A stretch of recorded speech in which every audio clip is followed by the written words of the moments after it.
Sideshow's Iron Man Mark VII is lighting up the secret sanctuary.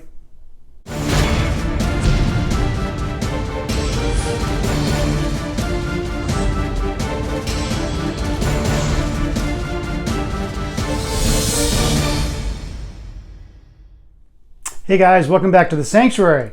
I first saw this piece in San Diego 2019. Sideshow had a nice display for it. They were actually giving one away. So you enter your email address for a chance to win. And this thing was lit up all 5 days. I never saw it go out, so I guess the light up feature works pretty well. And I looked at it every day. I really liked it. I think it's very dynamic. But like most of you, I thought, wow, $7.95. That seems like a lot of money. So I passed. I did not pick it up. But then I received a coupon from Midtown Comics in New York. If you order something from Midtown and then you don't order for a little while, they send you these 25% off coupons, maybe twice a year, saying, please come back. And so whenever I get one of those, I immediately check out their statues and see what they have in stock. They had 3 good ones in stock this time. The problem, of course, with Midtown, like any other retailer, is that you get the collector's editions. You don't get exclusives. This one doesn't have an exclusive. So I started looking hard at it and thought, what the heck? If I can get it for $5.95 instead of $7.95, and I really like it, why not give it a shot? And I expected it Monday, but that brown truck pulled up today, a few days early. So here I am. Let's take a close look at it. Okay, first I'm just gonna give you a broad overview, some nice shots of the entire statue, and then we'll talk about some of the concerns people had with this piece. The only problem I have with this particular one is that he didn't slot in all the way. I'll show you.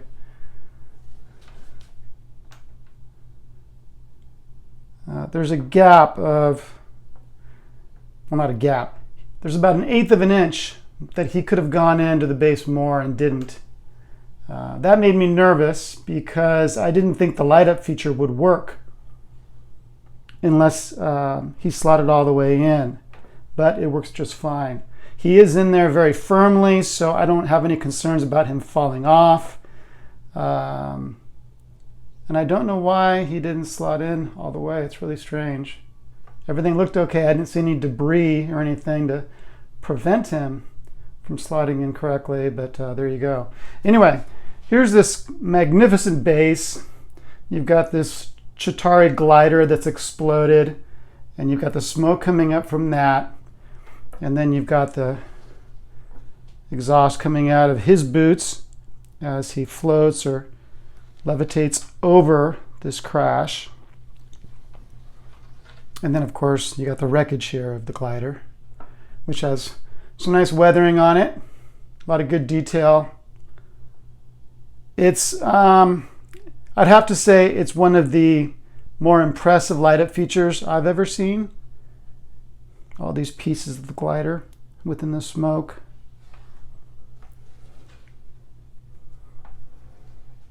Really, really nice. They kind of went all out, I think, on this base. It's very impressive. I'll show you more of Iron Man.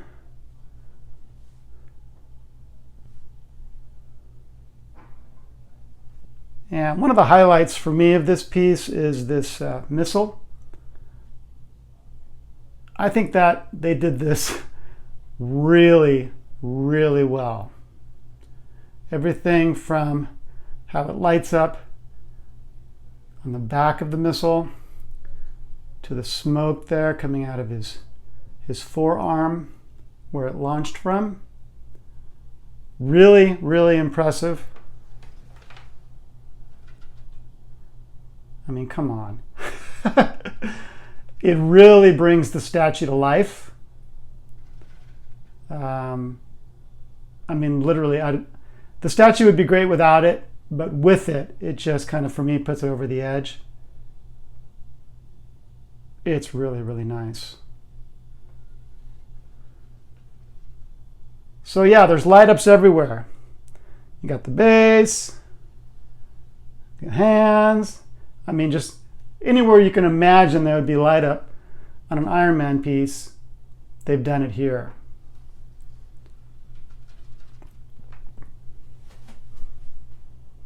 Very impressive. There's some nice weathering on the boots, just dirtied up. It's really the only place on the costume that has that kind of weathering, which makes sense because he's, right above this explosion. So I assume that's coming up from the explosion. Everything else is really clean. Iron Man statues have a reputation for problematic paint application, just because there's so much detail. You've got the silver, the red, the gold, and so overspray is common. I am not seeing that here. The paint on this looks really, really excellent to me. And that's a scientific term. Really, really excellent. Kidding. But no, it looks really, really sharp.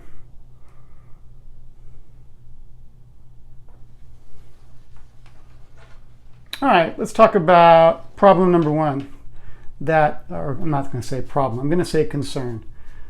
This is famously known as like the sitting Iron Man. People are like, why is he sitting? He's in midair. Well, he's not sitting, he's flying. That just happens to be the position he's in. But I'm sure people would say, yeah, but is that as dynamic as if he was positioned differently?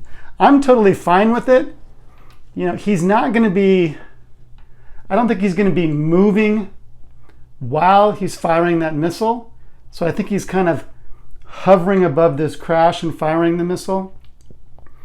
I think you'd want to pause and hesitate, take aim, for example. So that's the way I take it.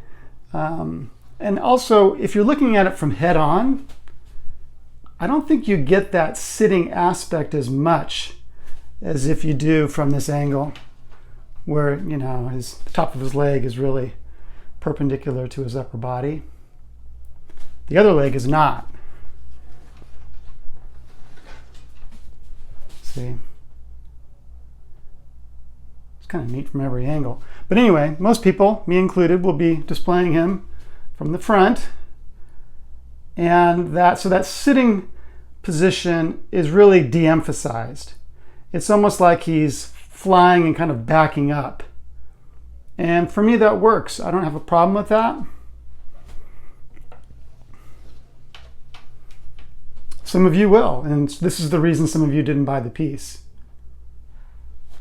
Of course, you have a lot of options with Iron Man. It's not like this is the only Iron Man statue out there. But man, this light-up feature is outstanding. And that is the other concern that some people have, not just with this piece, but with any piece with a light-up feature, is how long will it last? Actually, you know what I'll do? Let me turn it off. There's two concerns about light-up features. One is, like I said, how long will it last? And two, how does it look with the light-up feature off? Now, I think the base looks okay. It's not like this kind of light gray, it's kind of this dark gray. I think it looks pretty cool. It's a good contrast with the gold pieces from the glider. I think it looks fine. The missile looks, of course, less impressive without the light-up feature. I don't think the fact that it doesn't look as good with the light off would stop me from buying this. Well, obviously it didn't because I bought it. I think this looks pretty good with the light feature off. But I think I might use the heck out of it. Obviously I'm at work 8 hours a day, so it's not going to be on then. But if I'm sitting here watching TV at night, I think I'm going to turn this thing on. In fact, just recently I hadn't been using the light-up feature on Wonder Woman. It's not on right now. And the only reason I hadn't done it is because I hadn't bought an extension cord. A lot of times when you buy a statue with a light-up feature, the cord isn't very long. This one for Iron Man is better. It looks like it's more like maybe 6 feet. The one for Wonder Woman is only like 3 feet. So I never used it just because I hadn't got around to figuring out a way to plug her in. But I just picked up an extension cord, and now I use her quite a bit while I'm kicking back at night. I think I'll do the same with Iron Man. I think I'm going to turn it on because it really is more impressive. But I have to say, it's pretty good even with the light feature off. It's a really well done piece. Now this is from the first Avengers movie. So I'm going to be displaying him with my Hulk maquette, which is also from the same movie.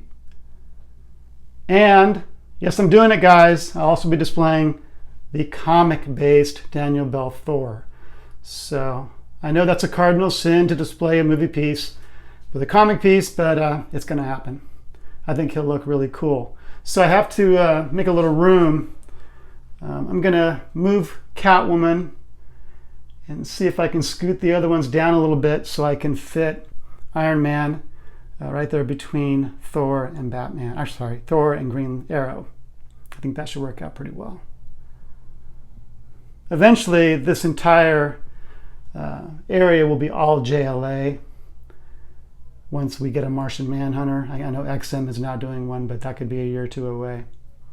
And I also need a Green Lantern. But for the time being, Hulk and Thor and Iron Man will be at that spot. Turn it back on.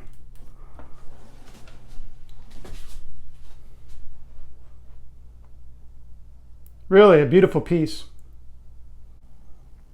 I'll give you a quick look at the box. They went with kind of a neat design rather than just doing a photograph of the statue. Really nice image of him with the city background, missile going off, and just smoke on the side. Looks pretty sharp. There's 3,000 of these.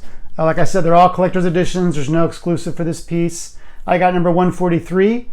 So I assume this will be around for a while, so you probably got some time to think about this. Who knows if it'll ever go on sale. You never know with Sideshow, although they did offer that 10% off. Gosh, was it anything in stock about a week ago? So maybe some of you picked this up at that point too. But anyway, nice box. So here he is in place right next to Thor and Hulk. I think that looks pretty sweet. Let me know what you guys think, if there's a better configuration, but I think this works pretty well. It also puts my Marvel stuff together. I've got Daredevil, Elektra, Spidey, and Cap on this shelf above my TV. And then I've got the Galactus print. I got this nice Spidey poster.